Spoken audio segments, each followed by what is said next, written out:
मुंबई में इंडिया गठबंधन की तीसरी बैठक हो रही है, जिसमें सीट शेयरिंग से लेकर संयोजक तक का फैसला होना है। लेकिन इंडिया गठबंधन में शामिल दलों के बीच अब पीएम पद का चेहरा बनने को लेकर पोस्टर वार छिड़ गया है। कांग्रेस के साथ ही ममता की पार्टी से लेकर जेडीयू तक को अपने अपने नेता को पीएम पद का उम्मीदवार बनाने की होड़ मची हुई है। पेच तो सीट शेयरिंग पर भी फंसा हुआ है।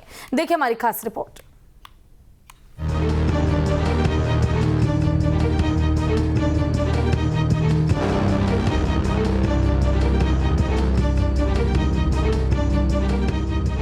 लोकसभा चुनाव में अभी 7 महीने का समय है, लेकिन लोकसभा चुनाव की तैयारियां तेज हो गई हैं। सत्ता पक्ष हो या विपक्ष, दिल्ली फतह के लिए रणनीति बनाने में जुट गया है। पटना, बेंगलुरु के बाद अब इंडिया गठबंधन के दल नीति और नियत तय करने के लिए मुंबई में जुटे हुए हैं। इंडिया गठबंधन की ये तीसरी बैठक है और इस बैठक में कई बड़े मुद्दों पर चर्चा संभव है, जिसमें सीट शेयरिंग का फॉर्मूला भी शामिल है।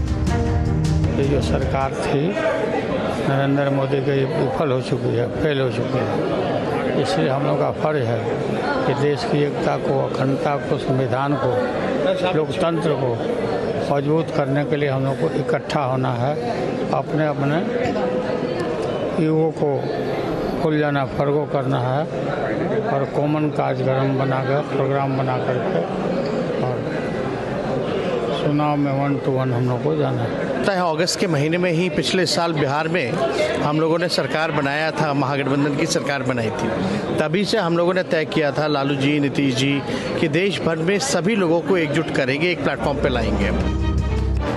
इंडिया गठबंधन के दलों के बीच पीएम उम्मीदवार बनने की होड़ मच गई है। विपक्षी दलों में पीएम पद की उम्मीदवारी को लेकर अपने अपने दावे सामने आ रहे हैं। नीतीश के समर्थक भी उन्हें प्रधानमंत्री बनाने के लिए मोर्चा संभाल लिए हैं। मुंबई में नीतीश कुमार के समर्थन में कई जगह पर पोस्टर्स लगाए गए हैं। पोस्टर में लिखा गया है कि देश मांगे नीतीश कुमार। वहीं महाराष्ट्र कांग्रेस अध्यक्ष नाना पटोले ने इंडिया गठबंधन की तरफ से पीएम पद का सबसे मुफीद उम्मीदवार राहुल गांधी को बता दिया। नीतीश कुमार जी विपक्ष की आवाज हैं, वॉइस ऑफ अपोजिशन, जिन्होंने नरेंद्र मोदी और अमित शाह के नाक को दम करके रखा है और न प्रधानमंत्री के उम्मीदवार हैं, न भारतीय जनता पार्टी के किसी पद सृजन के। नेता राहुल गांधी जी में वो कैपेसिटी है, वो देश के प्रधानमंत्री बनने के लायक है। लेकिन आज हमारे लिए वो महत्व का नहीं है। आज महत्व का है देश बचाना, देश का लोकतंत्र बचाना। भारत माँ की रोज हत्या हो रही, जो हमारे नेता राहुल गांधी जी ने पार्लियामेंट में उस बात को सरकार के सामने कहा। इंडिया गठबंधन में पीएम उम्मीदवार पर हो रही खींचतानी पर बीजेपी चुटकी ले रही है। सम्राट चौधरी ने सीएम नीतीश कुमार पर तंज कसते हुए कहा कि उनका पीएम बनने का सपना चकनाचूर हो गया है। ताकि हम देश के प्रधानमंत्री बनने वाले हैं और उनका जो सपना है वो सपना चकनाचूर होने वाला है। ना घमंडिया गठबंधन के लोग नीतीश कुमार जी को प्रधानमंत्री के उम्मीदवार घोषित करेंगे, ना ही संयोजक घोषित करें। हो सकता है कि 1-2 टोले का, जो देश में 10 भाग में देश बटे, क्योंकि ये लोग तो बांटने ही वाले लोग हैं, तो बांट कर किसी टोले का संयोजक नीतीश कुमार जी को बना सकते। विपक्षी दलों की बैठकों का दौर जारी है, लेकिन सवाल यही है कि मोदी लहर के सामने क्या ये 28 दल टिक पाएंगे, क्योंकि इंडिया गठबंधन में अभी भी 5 पेच फंसे।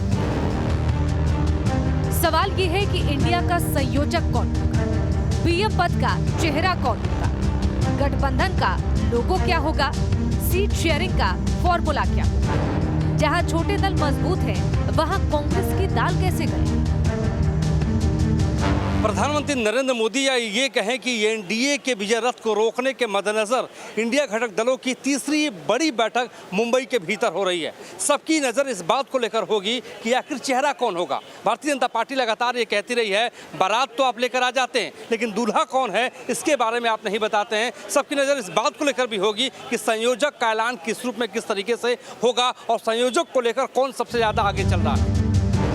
अगर सब कुछ ठीक भी रहा तो सीटों का बंटवारा कैसे होगा? क्या बंगाल में ममता दीदी कांग्रेस को बराबरी का हिस्सा देंगी? क्या बंगाल में दीदी लेफ्ट पार्टियों के साथ चुनाव लड़ेंगी? दिल्ली में एक भी सीट नहीं जीत पाने वाली कांग्रेस को केजरीवाल सीट देंगे? सवाल तो ये भी है कि आम आदमी पार्टी इंडिया गठबंधन में कितने दिनों तक रहेगी, क्योंकि केजरीवाल की नजर मध्य प्रदेश और छत्तीसगढ़ में होने वाले विधानसभा चुनाव पर भी है। सवाल तो इंडिया गठबंधन में अखिलेश यादव को लेकर भी है। उत्तर प्रदेश में कांग्रेस को समाजवादी पार्टी कितनी सीटें देगी? ये ऐसे सवाल हैं जिनका जवाब हर कोई जानना चाहता है, लेकिन इसका जवाब 2024 में ही मिल पाएगा, जब लोकसभा चुनाव की तारीखों का ऐलान होगा। मुंबई से मोहित बख्शी के साथ पटना, आदित्य झा, न्यूज स्टेट, बिहार, झारखंड।